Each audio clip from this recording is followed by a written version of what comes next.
ಎಲ್ಲರಿಗೂ ನಮಸ್ಕಾರ. Welcome back to our YouTube channel. ನಾವು ಇಲ್ಲಿಯವರೆಗೂ 215 ಪ್ರಶ್ನೆಗಳನ್ನ ನೋಡಿದ್ದೇವೆ 7ನೇ ತರಗತಿಗೆ ಸಂಬಂಧಿಸಿದಂತೆ. ಸೊ ಮುಂದುವರೆದು ಇದು ಕೂಡ 7ನೇ ತರಗತಿಗೆ ಸಂಬಂಧಿಸಿರುವಂತದ್ದು ಮುಂದಿನ ಭಾಗ ನೋಡಿ. ಇಲ್ಲಿ ಕಂಟಿನ್ಯೂಸ್ ಕ್ವೆಶನ್ಸ್ ಇಲ್ಲ, ಮತ್ತೆ ಒಂದರಿಂದಾನೇ ಸ್ಟಾರ್ಟ್ ಆಗ್ತಾ ಹೋಗುತ್ತೆ. ಮೊದಲನೇ ಪ್ರಶ್ನೆ ಇಲ್ಲಿ ನೋಡಿ, ಶೇಕಡಾದ ಅರ್ಥವನ್ನ ತಿಳಿದು ಶೇಕಡವನ್ನ ಭಿನ್ನ ರಾಶಿಗಳಾಗಿ ಮತ್ತು ದಶಮಾಂಶಗಳಾಗಿ ಪರಿವರ್ತಿಸುವಂತಹ ಹಾಗೂ ಪ್ರತಿಕ್ರಮವಾಗಿ ಹೊಂದಿರುವಂತಹ ಸಮಸ್ಯೆಗಳನ್ನ ಮಕ್ಕಳು ಹೇಗೆ ಬಿಡಿಸ್ತಾ ಹೋಗ್ತಾರೆ ಅನ್ನೋದ್ರ ಬಗ್ಗೆ ಪ್ರಶ್ನೆಯನ್ನ ನೋಡಿ. ಕೆಳಗಿನ ವಿವರಣೆಯನ್ನ ಓದಿ 1 ರಿಂದ 4 ಪ್ರಶ್ನೆಗಳಿಗೆ ಉತ್ತರಿಸಿ ಅಂತ ಇದೆ.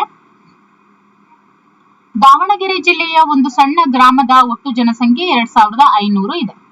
ಓಕೆ, ಇದರಲ್ಲಿ ಗಂಡಸರ ಸಂಖ್ಯೆ 1400 ಇದ್ರೆ ಮಹಿಳೆಯರ ಸಂಖ್ಯೆ 1100 ಇದೆ. ಸೊ ಈ ಗ್ರಾಮದಲ್ಲಿ ಅಕ್ಷರಸ್ಥರ ಸಂಖ್ಯೆ 60% ಇದೆ. ಆದ್ದರಿಂದ ಇಲ್ಲಿ ರಾತ್ರಿ ಶಾಲೆ ತೆರೆಯೋದಕ್ಕೆ ಜಿಲ್ಲಾಡಳಿತ ಕ್ರಮವನ್ನ ಕೈಗೊಂಡಿದೆ. ಇದರಿಂದ ಅಕ್ಷರಸ್ಥರ ಸಂಖ್ಯೆನ 40% ತಲುಪಬಹುದು ಎಂಬ ವಿಶ್ವಾಸ ಜಿಲ್ಲಾಡಳಿತಕ್ಕೆ ಇದೆ. ಸೊ ಈಗ ಶೇಕಡವನ್ನ ಸೂಚಿಸುವಂತಹ ಸಂಕೇತ ಯಾವುದು? ಇದು ಹೌದಲ್ವಾ? ಗ್ರಾಮದಲ್ಲಿ ಅಕ್ಷರಸ್ಥರ ಶೇಕಡ ಎಷ್ಟಿದೆ? 60% ಇದೆ, ಹೌದಲ್ವಾ? ಇನ್ನು ಗ್ರಾಮದ ಅಕ್ಷರಸ್ಥರ ಸಂಖ್ಯೆ ಎಷ್ಟಿದೆ? 1400 ಎಷ್ಟಿದೆ?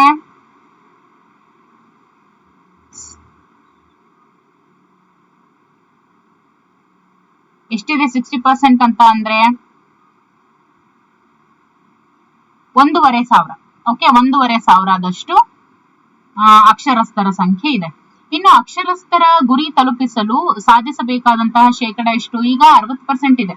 ಅದನ್ನ 100% ಮಾಡ್ಬೇಕು ಅಂದ್ರೆ 100 - 60 ದಟ್ ಇಸ್ 40%. ಓಕೆ, 25% ಇದರ ಒಂದು ದಶಮಾಂಶ ರೂಪ ಎಷ್ಟು? ಇದಾದ್ರೆ 2.5. ಅದೇ 25/100 ಆದ್ರೆ ಎಷ್ಟಾಗುತ್ತೆ? 0.25. So 0.25 is the right answer. ಬಣ್ಣ ಹಚ್ಚಿದ ಭಾಗದ ಶೇಕಡ ರೂಪವನ್ನ ಹೇಳಿ ಅಂತ ಇದೆ. 1 2 3 ನೋಡಿ, ಇದು 50%, ಇದು 50%. ಸೊ 25 ಎಷ್ಟು? 75. ಬಣ್ಣ ಹಚ್ಚಿದ ಭಾಗದ ಶೇಕಡ ರೂಪ ಇಸ್ 75%. ಇನ್ನು 0.1 ಇದರ ಒಂದು ಭಿನ್ನರಾಶಿಯ ರೂಪ ಎಷ್ಟಾಗುತ್ತೆ? 0.1. ಸೊ 1/10. ಓಕೆ, 0.78 ಗ್ರಾಂ ನೈಟ್ರೋಜನ್ ಈ ಪ್ರಮಾಣದ ಶೇಕಡ ರೂಪ. ಯಾವ ಪ್ರಮಾಣದ ಶೇಕಡ ರೂಪ ನೋಡಿ? 78/10 ಆದ್ರೆ 7.8. ಅದೇ 78/100 ಆದ್ರೆ 0.78. ಸೊ ಯಾವುದು? 78% ಇದ್ರದ್ದು. ಓಕೆ, 9ನೇ ಪ್ರಶ್ನೆ. ಒಂದು ತರಗತಿಯ 50 ವಿದ್ಯಾರ್ಥಿಗಳಲ್ಲಿ 10 ವಿದ್ಯಾರ್ಥಿಗಳು ಗೈರು ಹಾಜರಾದ್ರೆ, ಓಕೆ, ಗೈರು ಹಾಜರಾದಂತಹ ಶೇಕಡ ವಿದ್ಯಾರ್ಥಿಗಳು ಎಷ್ಟು ಅಂತ ಕೇಳಿದ್ದಾರೆ. ಎಷ್ಟಾಗುತ್ತೆ ನೋಡಿ? ಈಗ 50 ವಿದ್ಯಾರ್ಥಿಗಳಲ್ಲಿ ಗೈರು ಹಾಜರಾಗಿರುವಂತದ್ದು 10 ಜನ, ಅಂದ್ರೆ 40% ಮಾತ್ರ ಇದ್ದಾರೆ. ಓಕೆ, ಹಾಗಾದ್ರೆ ಗೈರು ಹಾಜರಾದಂತಹ ಶೇಕಡ ವಿದ್ಯಾರ್ಥಿಗಳು ಎಷ್ಟು?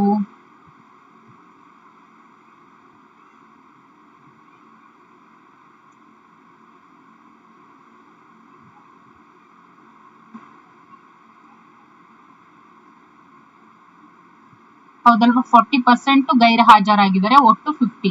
ಓಕೆ,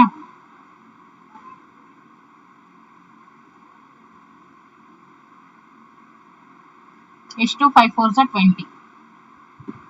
ಸೊ 9ನೇ ಪ್ರಶ್ನೆಗೆ ಸರಿಯಾದಂತ ಉತ್ತರ 20% ಅನ್ನುವಂಥದ್ದು ಗೈರು ಹಾಜರಾದಂತ ವಿದ್ಯಾರ್ಥಿಗಳು. ಇನ್ನು 50% ಬೆಲೆ ಎಷ್ಟು? ಈಗ 50 rupees ಅಲ್ಲಿ 50% ಡಿಸ್ಕೌಂಟ್ ಅಂತ ಅಂದ್ರೆ 25 ರೂಪಾಯಿ. ಓಕೆ, ಇನ್ನು 11ನೇ ಪ್ರಶ್ನೆ. ಒಂದು ತರಗತಿಯಲ್ಲಿ 65% ವಿದ್ಯಾರ್ಥಿಗಳ ಬಳಿ ಬೈಸೈಕಲ್ ಇದ್ರೆ ಬೈಸೈಕಲ್ ಹೊಂದಿಲ್ಲದೆ ಇರುವಂತಹ ಶೇಕಡ ವಿದ್ಯಾರ್ಥಿಗಳು ಎಷ್ಟು? ಒಂದು ತರಗತಿಯಲ್ಲಿ 100% ಇದ್ದಾರೆ, ಅದರಲ್ಲಿ 65 ಮಾತ್ರ ಬೈಸೈಕಲ್ ಅನ್ನ ಒಳಗೊಂಡಿದ್ದಾರೆ. ಅಂದ್ರೆ 10ರಲ್ಲಿ 5 ಹೋದ್ರೆ 5 ಅಲ್ವಾ? ಇನ್ನು 9ರಲ್ಲಿ 6 ಹೋದ್ರೆ ಎಷ್ಟು? 3. ಅಂದ್ರೆ ಹೊಂದಿಲ್ಲದೆ ಇರ್ತಕ್ಕಂಥವ್ರು 35%. ಇಲ್ಲಿ ನೋಡಿ, ಬಣ್ಣ ಹಚ್ಚಿದ ಭಾಗದ ಶೇಕಡ ರೂಪ ಹೇಳಿ. 1 2 3 4 5 6 7. 1 2 3 4 5 6 7. ಸೊ 7 + 7 14. ಓಕೆ, ಅಂದ್ರೆ 14% ಅಂತ ಹೇಳ್ತೀವಿ. 3/5 ಇದರ ಶೇಕಡ ರೂಪ ನೋಡಿ. ಇವಾಗ 1/5 ಅಂತ ಅಂದ್ರೆ ನಾವೇನ್ ಹೇಳ್ತೀವಿ? 50%. ಸಾರಿ, 1/2 ಆದ್ರೆ 50% ಅಂತ ಹೇಳ್ತೀವಿ. ಸೊ ಇಲ್ಲಿ ನೋಡಿ, ಇಲ್ಲಿ ಏನಿದೆ? ಇಲ್ಲಿ 2/5 ಅಂತ ಇದೆ. ಸೊ ಇದರ ಶೇಕಡ ರೂಪ ಅಂತ ಹೇಳಿದಾಗ ನಾವೇನಂತ ಹೇಳ್ತೀವಿ ನೋಡಿ. ಇವಾಗ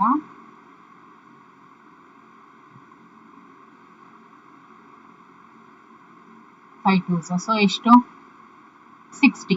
ಎಷ್ಟು ಶೇಕಡ ರೂಪ 60.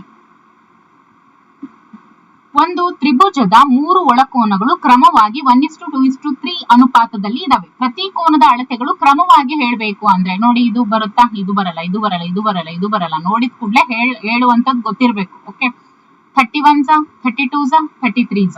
ಸೊ 1:2:3. ಓಕೆ. 15ನೇ ಪ್ರಶ್ನೆ.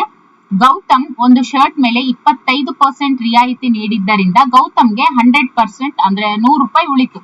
ಹಾಗಾದ್ರೆ ರಿಯಾಯಿತಿ ನೀಡುವ ಮೊದಲು ಇದ್ದಂತಹ ಶರ್ಟ್ ನ ಬೆಲೆ ಎಷ್ಟು ಅಂತ ಕೇಳಿದ್ದಾರೆ. ಎಷ್ಟು?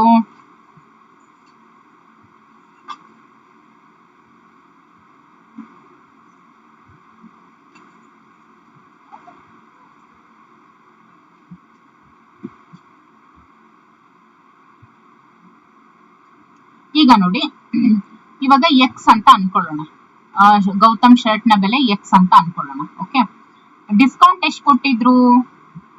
25% ಕೊಟ್ಟಿದ್ರು. Okay, into x is equal to ಎಷ್ಟು?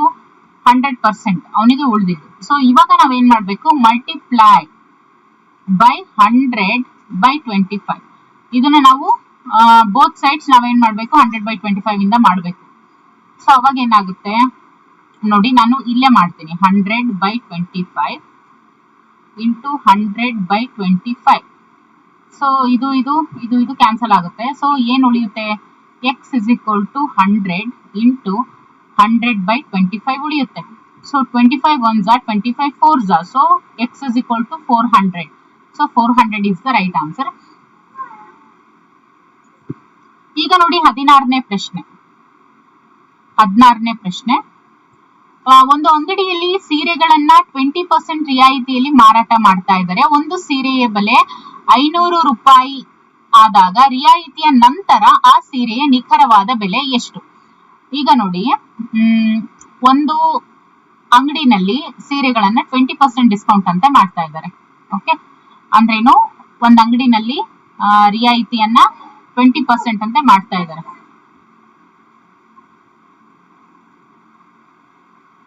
ನೋಡಿ,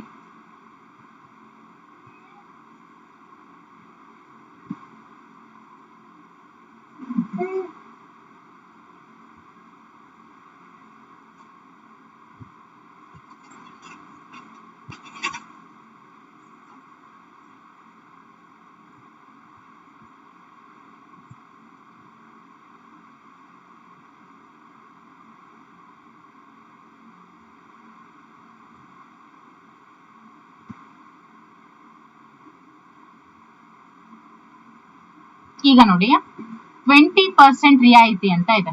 ಓಕೆ, ಈಗ 100 ರೂಪಾಯಿಗೆ 20 ರೂಪಾಯಿ ಬಿಟ್ರೆ ನೋಡಿ, 100 ರೂಪಾಯಿಗೆ 20 ರೂಪಾಯಿ ಆದ್ರೆ 80 ರೂಪಾಯಿ ಕೊಡ್ಬೇಕು. ಅದೇ 200ಗೆ ಆದ್ರೆ ಎಷ್ಟಾಗುತ್ತೆ? 40 ರೂಪೀಸ್ನ ಬಿಟ್ಟು ಕೊಡ್ಬೇಕಾಗುತ್ತೆ. ಅವಾಗ 260 ಆಗುತ್ತೆ. ಓಕೆ, ಅದೇ 300ಗಾದ್ರೆ ಎಷ್ಟು? 60 ರೂಪಾಯಿನ ಬಿಡ್ಬೇಕಾಗುತ್ತೆ. ಅವಾಗ 240 ಕೊಡ್ತಾರೆ. ಹೌದಲ್ವಾ? ಅದೇ 400ಗಾದ್ರೆ ಎಷ್ಟು? 320 ಕೊಡ್ತಾರೆ. ಹೌದಲ್ವಾ? Is it? ನೋಡಿ, 20% ರಿಯಾಯಿತಿಯಲ್ಲಿ. ಹೌದಲ್ವಾ? ಇನ್ನು 500ಗಾದ್ರೆ ಎಷ್ಟು? 20 ಅಂದ್ರೆ 5 times 20 ಆದ್ರೆ ಎಷ್ಟಾಗುತ್ತೆ? 100 ರೂಪಾಯಿ ಡಿಸ್ಕೌಂಟ್. ಸೊ ಒಟ್ಟಾರೆಯಾಗಿ ಅವರು ಒಂದು ಸೀರೆಯ ಬೆಲೆ 500 ರೂಪಾಯಿ ಇದ್ದಾಗ 20% ಡಿಸ್ಕೌಂಟ್ ಇದೆ ಅಂತ ಹೇಳಿದಾಗ ಆ ಸೀರೆಯ ನಿಖರವಾದ ಬೆಲೆ 400 ರೂಪಾಯಿ ಆಗಿರುತ್ತೆ. ಎಷ್ಟಾಗಿರುತ್ತೆ? 400 ರೂಪಾಯಿ ಆಗಿರುತ್ತೆ. ಓಕೆ,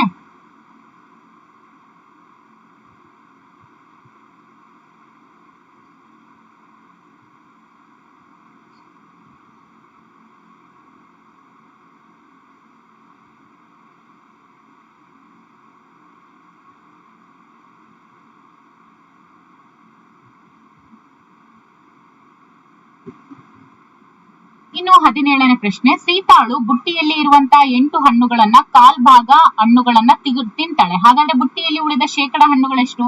ಮುಕ್ಕಾಲ್ ಭಾಗ ಉಳಿತವೆ. ಮುಕ್ಕಾಲ್ ಭಾಗ ಅಂದ್ರೆ ಎಷ್ಟು? 75%.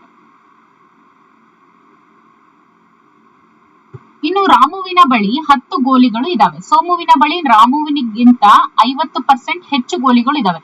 ಹಾಗಾದ್ರೆ ಸೋಮುವಿನ ಬಳಿ ಇರುವಂತಹ ಗೋಲಿಗಳ ಸಂಖ್ಯೆ ಎಷ್ಟು? ರಾಮುವಿನ ಹತ್ರ 10 ಗೋಲಿಗಳಿದಾವೆ, ಸೋಮುನ ಹತ್ರ ಇವನ ಹತ್ರ ಇರೋದಕ್ಕಿಂತ 50% ಜಾಸ್ತಿ ಇದೆ, ಅಂದ್ರೆ ಅವನ ಹತ್ರ 15 ಇದೆ.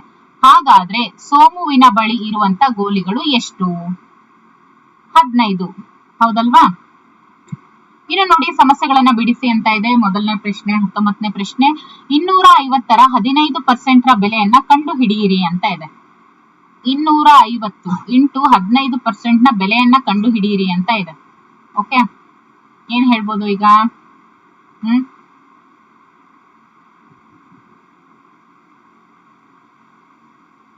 ಇದೇನಾಗುತ್ತೆ ನೋಡಿ, ಇಲ್ಲಿ ಬರ್ದಿರ್ತೀನಿ. 25 ಇಂಟು 1.5 ಆಗುತ್ತೆ. ಸೊ 25 ಇಂಟು 1.5 ಮಾಡಿದ್ರೆ ನಮ್ಗೆ 37.5 ಸಿಗುತ್ತೆ. ಓಕೆ, ಈ 37.5 ಅನ್ನುವಂಥದ್ದೇ ಇದರ ಒಂದು ಬೆಲೆ.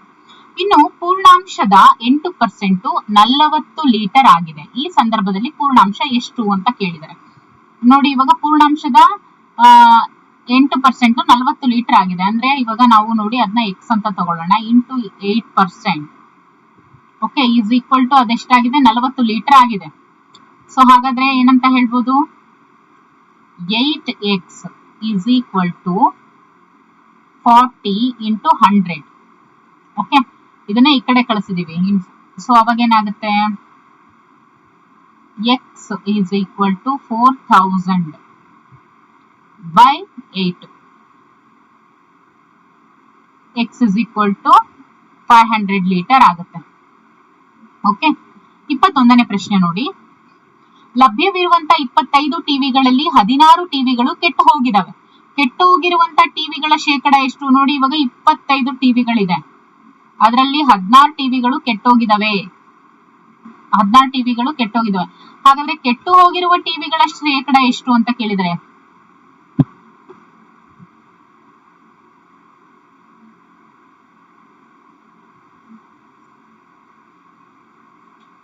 ಸೊ 25ರಲ್ಲಿ 16 ಹೋದ್ರೆ ಎಷ್ಟು? 9 ಆಗುತ್ತೆ. ಹೌದಲ್ವಾ? ಇಲ್ಲಿ ನೋಡಿ, ಇವಾಗ 16% ಕೆಟ್ಟೋಗಿರುವಂತದ್ದು. ಓಕೆ, 25 ಟಿವಿ ಇದೆ, ಅದನ್ನ ಯಾವ ರೀತಿ ನೋಡಿ, ಶೇಕಡ ಕೇಳಿದ್ದಾರೆ. ಹೌದಲ್ವಾ? ಟೋಟಲ್ ಟಿವಿಗಳು 25, ಕೆಟ್ಟೋಗಿರುವಂತ ಟಿವಿಗಳು 16. ಅದನ್ನ ಎಷ್ಟು ಕಂಡು ಹಿಡಿಬೇಕು? ಶೇಕಡವನ್ನ ಕಂಡು ಹಿಡಿಬೇಕಂತ ಹೇಳಿದ್ದಾರೆ. So 25 1s 25 4s, so 16 4s 64%. So 64% ಅಷ್ಟು ಟಿವಿಗಳು ಕೆಟ್ಟು ಹೋಗಿರುವಂತದ್ದು. ಇನ್ನು ಒಂದು ತರಗತಿಯ 50 ಮಕ್ಕಳಲ್ಲಿ ಶೇಕಡ 12% ಮಕ್ಕಳು ಸಿಹಿ ತಿಂಡಿ ತಿನ್ನೋದಕ್ಕೆ ಇಷ್ಟಪಡ್ತಾರೆ. ಇನ್ನು ಸಿಹಿ ತಿಂಡಿ ತಿನ್ನಲು ಇಷ್ಟಪಡುವಂತಹ ವಿದ್ಯಾರ್ಥಿಗಳ ಸಂಖ್ಯೆ ಎಷ್ಟು ಅಂತ ಕೇಳಿದ್ದಾರೆ. ಇದನ್ನ ನೋಡಿ, ಇದೇ ತರ ಮಾಡೋದಾದ್ರೆ ಯಾವ ರೀತಿ ಮಾಡ್ಬೋದು? ಈಗ 50 ಮಕ್ಕಳಿದ್ದಾರೆ, ಅದರಲ್ಲಿ 12% ಅಷ್ಟು ತಿಂತಾರೆ, ಅಂದ್ರೆ ಸಿಹಿ ತಿಂಡಿ ತಿನ್ನೋದಕ್ಕೆ ಇಷ್ಟಪಡ್ತಾರೆ. ಓಕೆ, ಸೊ ಸಿಹಿ ತಿಂಡಿ ತಿನ್ನೋದಕ್ಕೆ ಇಷ್ಟಪಡುವಂತ ಮಕ್ಕಳು ಎಷ್ಟು? 50 ಮಕ್ಕಳು. ಓಕೆ, ಒಂದು ತರಗತಿಯ 50 ಮಕ್ಕಳು ಎಷ್ಟು? 51s 52s 21s 26s. So 6 ಜನ ಮಕ್ಕಳು ಮಾತ್ರ ಇಷ್ಟಪಡ್ತಾ ಇದ್ದಾರೆ. ಸೊ 50ರಲ್ಲಿ 6 ಹೋದ್ರೆ ಎಷ್ಟು? 44. ಅಂದ್ರೆ 44 ಮಕ್ಕಳು ಏನಿದ್ದಾರೆ, ಇವರು ಸಿಹಿ ತಿಂಡಿಗಳನ್ನ ಇಷ್ಟ ಪಡಲ್ಲ. ಇನ್ನು 23ನೇ ಪ್ರಶ್ನೆ, 400 ರೂಪಾಯಿನ ಸೀತಾ, ರಶ್ಮಿ, ವೇದ ಇವರುಗಳಿಗೆ 2:3:5 ಅನುಪಾತದಲ್ಲಿ ಹಂಚಬೇಕಾಗಿದೆ. ಪ್ರತಿಯೊಬ್ರು ಕೂಡ ಪಡೆಯುವಂತ ಹಣ ಎಷ್ಟು? ಶೇಕಡಾ ಕ್ರಮದಲ್ಲಿ ಎಷ್ಟಾಗುತ್ತೆ ಅಂತ ಕೇಳಿದ್ದಾರೆ. ನೋಡಿ, ಒಟ್ಟು ಭಾಗ ಎಷ್ಟು? 2 + 3 + 5. ಓಕೆ, ಎಷ್ಟಾಗುತ್ತೆ? 10 ಆಗುತ್ತೆ. ಓಕೆ, ಸೊ ಪ್ರತಿಯೊಬ್ರು ಕೂಡ ಪಡೆಯುವಂತ ಹಣವನ್ನ ನಾವು ನೋಡ್ತಾ ಹೋದ್ರೆ ಈಗ ಎಷ್ಟಿದೆ? 2% ಆದ್ರೆ ಎಷ್ಟು? ದುಡ್ಡೆಷ್ಟು? 400. ಓಕೆ, ಸೊ ಎಷ್ಟು ಬರುತ್ತೆ ದುಡ್ಡು? 80%. 80 ಬರುತ್ತೆ. ಹೌದಲ್ವಾ? ಅಂದ್ರೆ 80 ರೂಪೀಸ್ ಬರುತ್ತೆ. 10 1s 10 4s, ಸೊ 2 4s 8, 80 ಆಗುತ್ತೆ. ಅದನ್ನ ನಾವು ಶೇಕಡ ರೂಪದಲ್ಲಿ ಹೇಳೋದಾದ್ರೆ ಹೆಂಗ್ ಮಾಡ್ಬೇಕು? 2/10 ಇಂಟು 100 ಮಾಡಿದ್ರೆ ನಮ್ಗೆ ಶೇಕಡ ಸಿಗುತ್ತೆ. ಎಷ್ಟು? ಅಲ್ಲಿ ಹಣನೂ ಕೇಳಿದರೆ, ಶೇಕಡನೂ ಕೇಳಿದರೆ. ಹಾಗಾಗಿ 20%. ಓಕೆ, ಅದೇ ತರ ಇಲ್ಲೂ ಮಾಡಿದ್ರೆ ನೋಡಿ, ಇಲ್ಲಿ 20%, ಇಲ್ಲಿ 30%, ಇಲ್ಲಿ 50% ಅನ್ನುವಂಥದ್ದು ನಿಮಗೆ ಈಗ ಆಲ್ರೆಡಿ ಗೊತ್ತಾಯ್ತು. ನೋಡಿ ಇವಾಗ 3/10 ಇಂಟು 100 ಏನಾಗುತ್ತೆ 30. ಅದೇ ತರ ಇಲ್ಲಿ 5 ಕೊಟ್ರೆ ಅದೇನಾಗುತ್ತೆ 10 5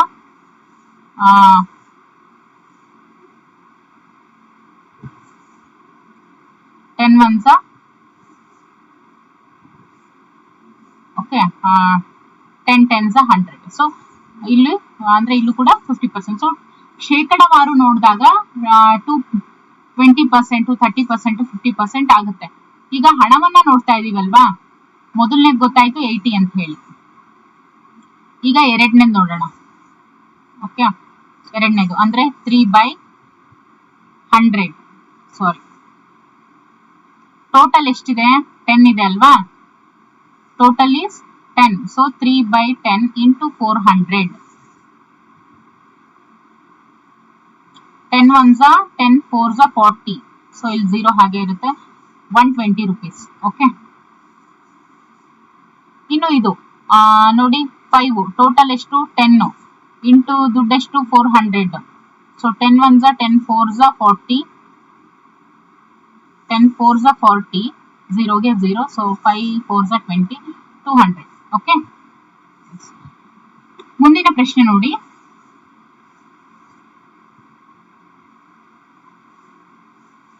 ಒನ್ 1:2:3:4 ಈ ಅನುಪಾತದ ಪ್ರತಿಯೊಂದು ಭಾಗವನ್ನ ಶೇಕಡವಾಗಿ ಪರಿವರ್ತಿಸಿ ಅಂತ ಇದೆ.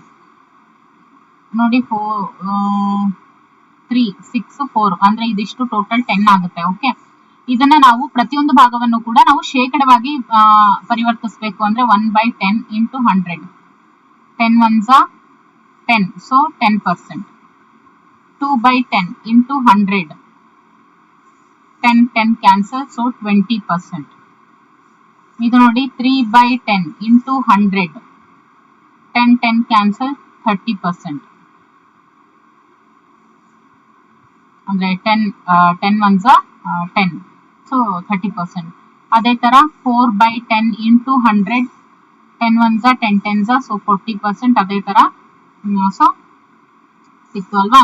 ಸೊ ಇದಿಷ್ಟು. ಇನ್ನು ಮುಂದಿನ ಒಂದು ಟಾಪಿಕ್ ಬಂದು ವಸ್ತುಗಳ ಬೆಲೆ, ಲಾಭ, ನಷ್ಟ ಲೆಕ್ಕಾಚಾರದ ಪ್ರಾಯೋಗಿಕ ಸಮಸ್ಯೆಗಳನ್ನ ಬಿಡಿಸ್ತಾ ಸರಳ ಬಡ್ಡಿಯನ್ನ ಕಂಡು ಹಿಡಿತಾರೆ ಮಕ್ಕಳು. ಇದ್ರ ಬಗ್ಗೆ ನಾವು ನೋಡ್ತಾ ಹೋದ್ರೆ ಮೊದಲನೇ ಪ್ರಶ್ನೆ ನೋಡಿ, ಸೂಕ್ತ ಉತ್ತರವನ್ನ ಗುರುತು ಹಾಕಿ ಅಂತ ಇದೆ. ಓಕೆ, ಸೂಕ್ತ ಉತ್ತರವನ್ನ ಗುರುತು ಹಾಕಿ ಅಂತ ಇದೆ. ರಾಜು ಒಂದು ರೇಡಿಯೋವನ್ನ 800 ರೂಪಾಯಿಗೆ ತಗೊಂಡ್ ಬಂದು 950 ರೂಪಾಯಿಗೆ ಮಾರ್ತಾನೆ. ಹಾಗಾದ್ರೆ ಆದಂತ ಲಾಭ ಅಥವಾ ನಷ್ಟ ಏನು ಅಂತ ಕೇಳಿದರೆ, ನೋಡಿ 800 ರೂಪಾಯಿಗೆ ತಂದು 950 ರೂಪಾಯಿಗೆ ಮಾರಿದ್ರೆ ಅವನಿಗಲ್ಲಿ 150 ರೂಪಾಯಿ ಲಾಭ ಆಯ್ತು. So option A is the right answer. ಇನ್ನು 26ನೇ ಪ್ರಶ್ನೆ, ಶೇಕಡ ನಷ್ಟ ಕಂಡು ಹಿಡಿಯುವಂತ ಸೂತ್ರ ಯಾವುದು ಅಂತ ಕೇಳಿದರೆ, ನಷ್ಟ ಡಿವೈಡೆಡ್ ಬೈ ಕೊಂಡ ಬೆಲೆ, ಅಂದ್ರೆ ಕೊಂಡ ಬೆಲೆ ನಷ್ಟ ಇಂಟು 100. ಕೊಂಡ ಬೆಲೆ ನಷ್ಟ into 100. So option C is the right answer. ಇದು ನಷ್ಟವನ್ನ ಕಂಡು ಹಿಡಿಯುವಂತ ಸೂತ್ರ. ಅಂಗಡಿಯವನೊಬ್ಬ ಒಂದು ಟಿವಿಯನ್ನ 12,000 ರೂಪಾಯಿಗೆ ತಗೊಂಡ್ ಬಂದು 15,000 ರೂಪಾಯಿಗೆ ಮಾರಾಟ ಮಾಡ್ತಾನೆ. ಹಾಗಾದ್ರೆ ಅವನಿಗೆ ಆದಂತಹ ಶೇಕಡ ಲಾಭ ಎಷ್ಟು ಅಂತ ಕೇಳಿದರೆ, ಎಷ್ಟಾಯ್ತು ಅವನಿಗೆ ಲಾಭ, ಅವನಿಗೆ ಎಷ್ಟು % ಲಾಭ ಆಯ್ತು?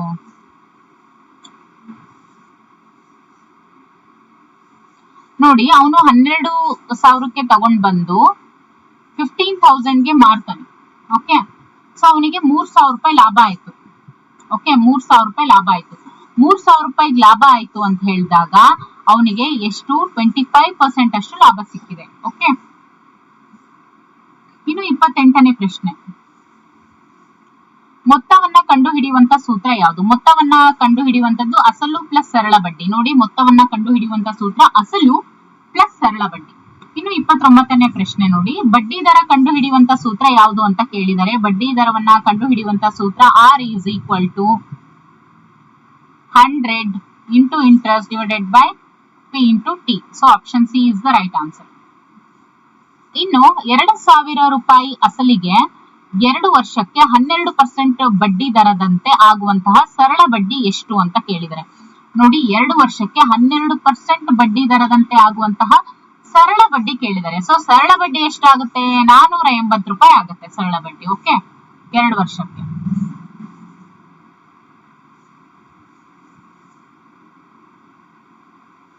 ನೋಡಿ 12 into 2 24. ಓಕೆ, ಸೊ ಅಲ್ಲಿ ಏನಂತ ಇದೆ, ಸರಳ ಬಡ್ಡಿ ಆಗಿರೋದ್ರಿಂದ 240 ಪ್ಲಸ್ 240 ಎಷ್ಟಾಗುತ್ತೆ? 480 ಆಗುತ್ತೆ. ಇನ್ನು 8,000 ಅಸಲು 2 ವರ್ಷಕ್ಕೆ 2% ಬಡ್ಡಿ ದರದಂತೆ 320 ಬಡ್ಡಿ ಆದ್ರೆ ಪಾವತಿಸಬೇಕಾದಂತಹ ಮೊತ್ತ ಅಂತ ಕೇಳಿದ್ದಾರೆ. ನೋಡಿ 2 ವರ್ಷಕ್ಕೆ 2% ಬಡ್ಡಿ ಅಂತೆ 320 ರೂಪಾಯಿ ಬಡ್ಡಿ ಆದ್ರೆ ಪಾವತಿಸಬೇಕಾದಂತಹ ಮೊತ್ತ 8,320. ಹೌದಲ್ವಾ? ಇನ್ನು ಅಸಲನ್ನ ಕಂಡು ಹಿಡಿಯುವಂತ ಸೂತ್ರ ಯಾವುದು ಅಂತ ಕೇಳಿದರೆ, ಅಸಲನ್ನ ಕಂಡು ಹಿಡಿಯುವಂತದ್ದು P is equal to 100 into I, okay, divided by R into T. But ಇಲ್ಲೇನಾಯ್ತು, ಇದು ಅಸಲನ್ನ ಕಂಡು ಹಿಡಿಯೋದು, ಇದು ಬಡ್ಡಿಯನ್ನ ಕಂಡು ಹಿಡಿಯೋದು. ಇಲ್ಲಿ P into T, ಇಲ್ಲಿ R is equal to ಕೆಳಗಡೆ P into T ಬರುತ್ತೆ, ಇಲ್ಲಿ R plus T ಬರುತ್ತೆ. ಓಕೆ, ಇನ್ನು ಕಾಲವನ್ನ ಕಂಡು ಹಿಡಿಯುವಂತಹ ಸೂತ್ರ time is equal to 100 into I by R into P. So option A is the right answer. ಇನ್ನು ಕಥೆಯನ್ನ ಓದಿ 34ರಿಂದ 37ನೇ ಪ್ರಶ್ನೆಗಳಿಗೆ ಉತ್ತರಿಸಿ ಅಂತ ಇದೆ.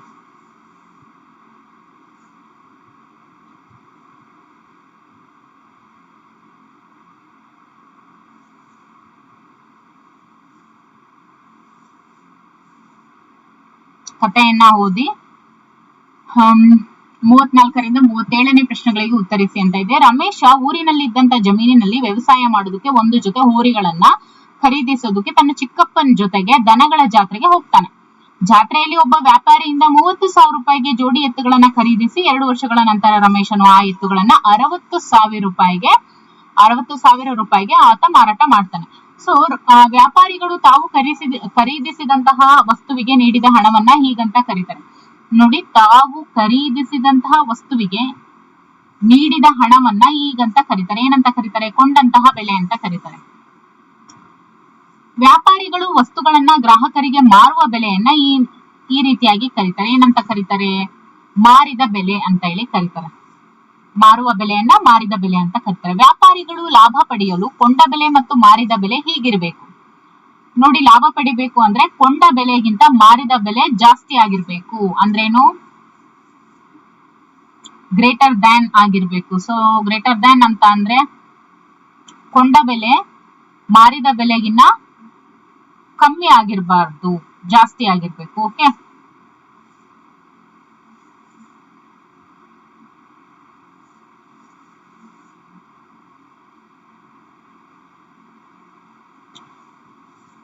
ನೋಡಿ ಕೊಂಡ ಬೆಲೆಗಿನ್ನ ನೋಡಿ ಮಾರಿದ ಬೆಲೆ ಹೀಗಿರ್ಬೇಕು. ಮಾರಿದ ಬೆಲೆ ಯಾವ ರೀತಿ ಆಗಿರ್ಬೇಕು? ಮಾರಿರುವಂತ ಬೆಲೆ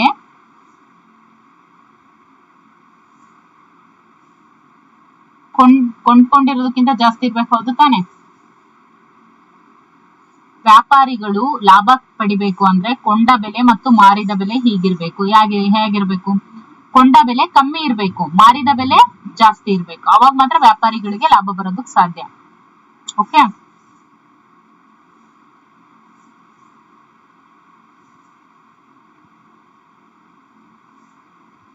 ಸೊ ಕೊಂಡ ಬೆಲೆ ಮಾರಿದ ಬೆಲೆಗಿಂತ ಕಮ್ಮಿ ಇದೆ. ಹೌದಾ? ಅಂದ್ರೆ ಮಾರಿದ್ದೇ ಜಾಸ್ತಿ, ಕೊಂಡ ಬೆಲೆ ಕಮ್ಮಿ. So this is the right answer. ರಮೇಶನಿಗೆ ಆದ ಲಾಭ ಅಥವಾ ನಷ್ಟ ಅಂತ ಕೇಳಿದರೆ, ಇಲ್ಲಿ ಆತನಿಗೆ ಎಷ್ಟು ಲಾಭ ಆಗುತ್ತೆ? ನೋಡಿ, 30,000 ರೂಪಾಯಿಗೆ ತಗೊಂಡಿದ್ದು 60,000 ರೂಪಾಯಿಗೆ ಮಾರ್ದ ಅಂದ್ರೆ ಅಲ್ಲಿ ಅವನಿಗೆ 30,000 ರೂಪಾಯಿ ಲಾಭ ಆಗಿದೆ. ಇನ್ನು ಬ್ಯಾಂಕ್ ನಿಂದ ಪಡೆದ ಹಣವನ್ನ ಹಿಂದಿರುಗಿಸುವಾಗ ಅಸಲಿ ಹಣಕ್ಕಿಂತ ಹೆಚ್ಚುವರಿಯಾಗಿ ನೀಡುವ ಮೊತ್ತವನ್ನ ನಾವೇನಂತ ಕರಿತೀವಿ? ಬಡ್ಡಿ ಅಂತ ಹೇಳಿ ಕರಿತೀವಿ. ಒಂದು ಪಟ್ಟಣದ ಜನಸಂಖ್ಯೆ 25,000ದಿಂದ 24,500ಕ್ಕೆ ಇಳಿಕೆ ಆಗಿದೆ. ಹಾಗಾದ್ರೆ ಶೇಕಡ ಇಳಿಕೆ ಎಷ್ಟು ಅಂತ ಕೇಳಿದ್ರೆ ದಟ್ ಇಸ್ 2% ಓನ್ಲಿ.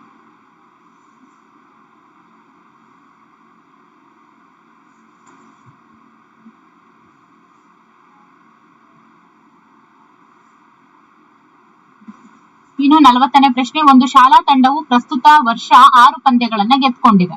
ಕಳೆದ ವರ್ಷ 4 ಪಂದ್ಯಗಳನ್ನ ಗೆದ್ದಿತ್ತು. ಹಾಗಾದ್ರೆ ಶೇಕಡ ಏರಿಕೆಯ ಪ್ರಮಾಣ ಎಷ್ಟಾಗಿದೆ ಅಂತ ಕೇಳಿದರೆ ಎಷ್ಟಾಗಿದೆ? 50% ಅಷ್ಟು ಶೇಕಡ ಏರಿಕೆಯ ಪ್ರಮಾಣ ಆಗಿದೆ. ಇನ್ನು ಸಮಸ್ಯೆಗಳನ್ನ ಬಿಡಿಸಿ ಅಂತ ಇದೆ ನೋಡಿ. 41ನೇ ಪ್ರಶ್ನೆ, ಒಂದು ಕುರ್ಚಿಯ ಮಾರಾಟ ಬೆಲೆ 540. ಅಂಗಡಿಯವನು 20% ಲಾಭ ಗಳಿಸಿದ್ರೆ ಕುರ್ಚಿಯ ಕೊಂಡ ಬೆಲೆ ಎಷ್ಟು? ಅವನು 20% ಲಾಭ ಗಳಿಸ್ತಾ ಇದ್ದಾನೆ, ಮಾರಾಟ ಬೆಲೆ 540 ಇಟ್ಟಿದ್ದಾನೆ. ಹಾಗಾದ್ರೆ ಅವನು ಅಸಲಿಗೆ ಎಷ್ಟು, ಯಾವ ರೀತಿ ತಗೊಂಡಿದ್ದ ಅದನ್ನ ಅಂತ ನೋಡೋದಾದ್ರೆ, ಈಗ 20% ಲಾಭ ಅಂತ ಹೇಳಿದಾಗ ಕೊಂಡ ಬೆಲೆ ಇದ್ದಾಗ ಅಂದ್ರೆ 100 ರೂಪಾಯಿ, 100 ರೂಪಾಯಿಗೆ ಇದ್ದಾಗ ಲಾಭ 20 ರೂಪಾಯಿ ಅಂತ. ಓಕೆ, ಸೊ ಮಾರಿದ ಬೆಲೆ ನೋಡಿ, ಇವಾಗ 20% ಲಾಭ ಅಂತ ಅಂದ್ರೆ ಇವಾಗ ಕೊಂಡ ಬೆಲೆ 100 ರೂಪಾಯಿ ಇದ್ದಾಗ ಲಾಭ ಎಷ್ಟಿರುತ್ತೆ? ಕೊಂಡ ಬೆಲೆ 100 ರೂಪಾಯಿ ಇದ್ದಾಗ ಲಾಭ ಎಷ್ಟಿರುತ್ತೆ? ಈಗ ನೋಡಿ, ಅವನು ತಗೊಂಡಿರೋದು 100 ರೂಪಾಯಿಗೆ ಅಂತ ಅಂದ್ರೆ ಲಾಭ ಎಷ್ಟಿರುತ್ತೆ? 20 ಇರುತ್ತೆ. ಸೊ 120 ರೂಪಾಯಿ ಅವನು ಮಾರಿದ ರೇಟ್ ಆಗಿರುತ್ತೆ. ಓಕೆ, ಮಾರಿದ ಬೆಲೆ 120 ರೂಪಾಯಿ ಆದ್ರೆ, ಈಗ ಅವನು 120 ರೂಪಾಯಿಗೆ ಮಾರ್ತಾನೆ ಅಂದ್ರೆ ಕೊಂಡ ಬೆಲೆ ಎಷ್ಟು? 100 ರೂಪಾಯಿಗೆ ಅವನು ಅದನ್ನ ತಗೊಂಡ್ ಬಂದಿರ್ತಾನೆ. ಸೊ ಮಾರಿದ ಬೆಲೆ 540 ಆದಾಗ ಕೊಂಡ ಬೆಲೆ ಏನು? 100 ಅಂದ್ರೆ ಕೊಂಡ ಬೆಲೆ 120, ಕೊಂಡ ಬೆಲೆ 100, 120 ರೂಪಾಯಿಗೆ ಮಾರಿದ್ದು ಇಂಟು 540 ಮಾಡಿದಾಗ ನಮ್ಗೆ ಎಷ್ಟು ಸಿಗುತ್ತೆ?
ಸೊ ಎಷ್ಟಾಗುತ್ತೆ? 450 ಆಗುತ್ತೆ. ಓಕೆ, ಅಶೋಕ್ 3,50,000ಕ್ಕೆ ಒಂದು ಬೈಕ್ ಅನ್ನ ತೆಗೆದುಕೊಳ್ತಾನೆ. ಮುಂದಿನ ವರ್ಷ ಬೈಕಿನ ಬೆಲೆ 3,70,000 ರೂಪಾಯಿ ಏರಿಕೆ ಆಗುತ್ತೆ. ಹಾಗಾದ್ರೆ ಶೇಕಡ ಏರಿಕೆ ಎಷ್ಟು ಅಂತ ಕೇಳಿದರೆ ನೋಡಿ, 20 ಎಷ್ಟಾಗುತ್ತೆ? 20,000 ಏರಿಕೆ ಆಗಿದೆ, ಹೌದಲ್ವಾ? ಬೆಲೆ ಎಷ್ಟು? ಕೊಂಡ್ಕೊಂಡಿದ್ದು 3,50,000 ಅಲ್ವಾ?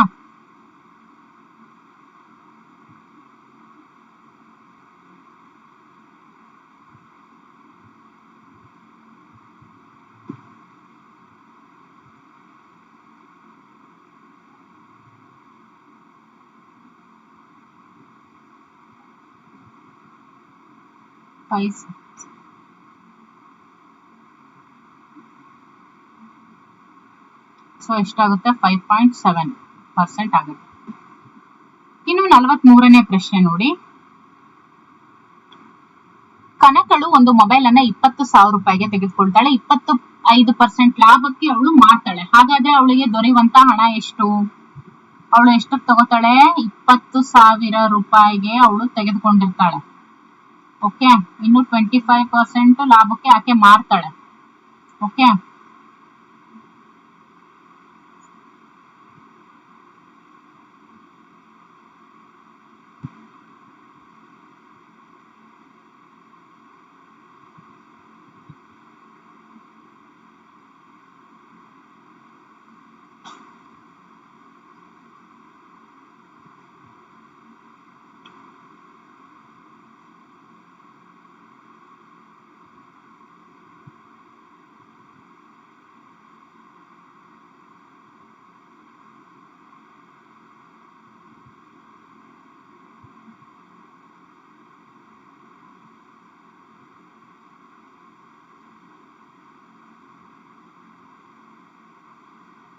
Twenty-five ones are 25, 4s are 4 ones are 4 5s are 20, 0 0. So 5,000 rupees ಗೆ ಆಕೆಗೆ 5000 rupees ಲಾಭ ಆಯ್ತು.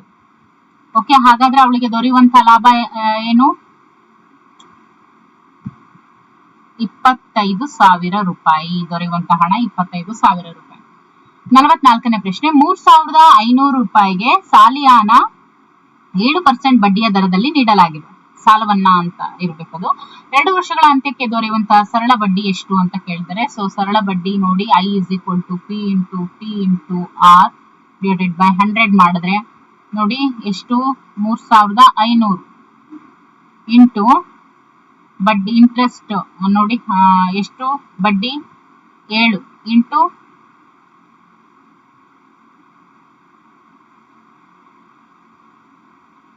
ಸೊ ಇದಿಷ್ಟು ಮಾಡಿದಾಗ ನಮ್ಗೆ ಏನ್ ಸಿಗುತ್ತೆ, 35 × 7 7 ಇಂಟು ಅಥವಾ 35 × 14 ಮಾಡಿದಾಗ ನಮ್ಗೆ 490 ಸಿಗುತ್ತೆ. ಓಕೆ,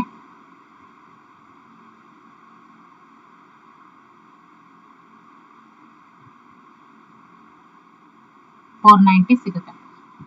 ಒಂದು ಮೊತ್ತಕ್ಕೆ 3 ವರ್ಷಗಳಿಗೆ 5% ಬಡ್ಡಿಯ ದರದಲ್ಲಿ 450 ಬಡ್ಡಿ ಅಂದ್ರೆ 450 ರೂಪಾಯಿ ಬಡ್ಡಿ ದೊರೆಯುತ್ತೆ. ಮೊತ್ತವನ್ನ ಕಂಡು ಹಿಡಿಯಿರಿ ಅಂತ ಇದೆ. ಓಕೆ ನೋಡಿ, ಅಸಲು ಏನು, 100 into I by R into T, ಹೌದಲ್ವಾ? So 100 into 450 into 5 into 3 divided by 5 into 3. So ಅದೇನಾಗುತ್ತೆ, 45,000 ಬೈ 15 ಆಗುತ್ತೆ. ಸೊ ಅಸಲು ಎಷ್ಟಾಗುತ್ತೆ ಅವಾಗ, 3,000 ರೂಪಾಯಿ ಅಸಲಾಗುತ್ತೆ. ಓಕೆ, ಸೊ ಅಸಲು ಪ್ಲಸ್ ಬಡ್ಡಿ ಅಂದಾಗ ಏನಾಗುತ್ತೆ, ಇದು ಅಸಲು ಪ್ಲಸ್ ಇದು ಬಡ್ಡಿ. ಸೊ 3,450 ಆಗುತ್ತೆ. 3,450 ಆಗುತ್ತೆ. 46ನೇ ಪ್ರಶ್ನೆ ನೋಡಿ, ವೈದೇಹಿ ಒಂದು ಫ್ರಿಡ್ಜ್ ಅನ್ನ 15,000ಕ್ಕೆ ಮಾರ್ತಾಳೆ. ವ್ಯವಹಾರದ ಚೌಕಾಸಿಯಲ್ಲಿ ಅವಳು 20% ನಷ್ಟವನ್ನ ಅನುಭವಿಸ್ತಾಳೆ. ಅವಳು ಅದನ್ನ ಎಷ್ಟು ಬೆಲೆಗೆ ಕೊಂಡುಕೊಂಡಿದ್ಲು? 15,000 ರೂಪಾಯಿಗೆ ಮಾರ್ತಾಳೆ ಆಕೆ. ಓಕೆ, 15,000 ರೂಪಾಯಿಗೆ ಆಕೆ ಮಾರ್ತಾಳೆ. ಓಕೆ, ಮಾರಿದ್ದು 15,000 ರೂಪಾಯಿಗೆ. ಸೊ ಅವಳು ಇವಾಗ ಕೊಂಡ ಬೆಲೆ ನಮಗೆ ಗೊತ್ತಿಲ್ಲ, X ಅಂತ ತಗೊಳ್ಳೋಣ. ಮೈನಸ್ 20% ನಷ್ಟವನ್ನ ಆಕೆ ಅನುಭವಿಸಿರ್ತಾಳೆ. ಓಕೆ, ಇವಾಗ ಏನಾಗುತ್ತೆ ನೋಡಿ, 15,000 is equal to 100x minus 20 by 100 ಆಗುತ್ತೆ, ಹೌದಲ್ವಾ? ಸೊ ಏನು, 100 minus 80 ಅಲ್ಲ, 100 minus 20, 80x by 100 ಆಗುತ್ತೆ ಇದು. So 15,000 is equal to 80x by 100 ಆಯ್ತು, ಹೌದಲ್ವಾ?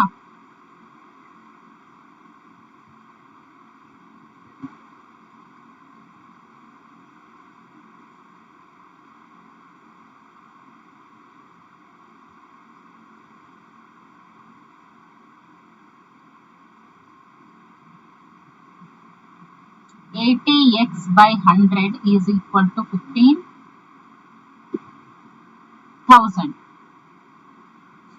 So x is equal to 15,000 into 100 by 80. Okay.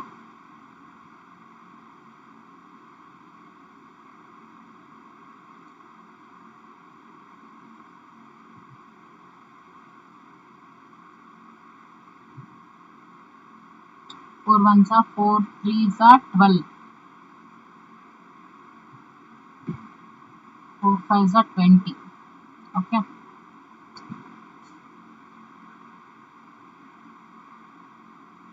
So 3500 into 5 ಅಂತ ಅಂದ್ರೆ ಎಷ್ಟಾಗುತ್ತೆ?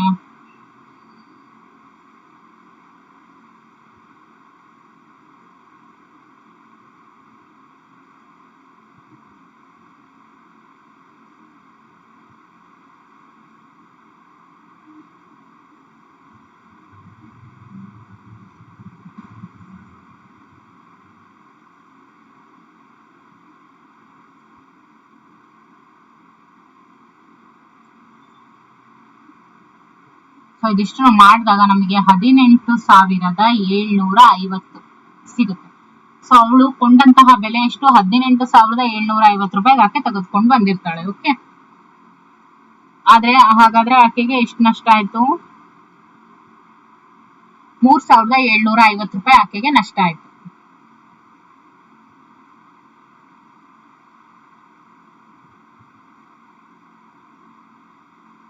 ಓಕೆ,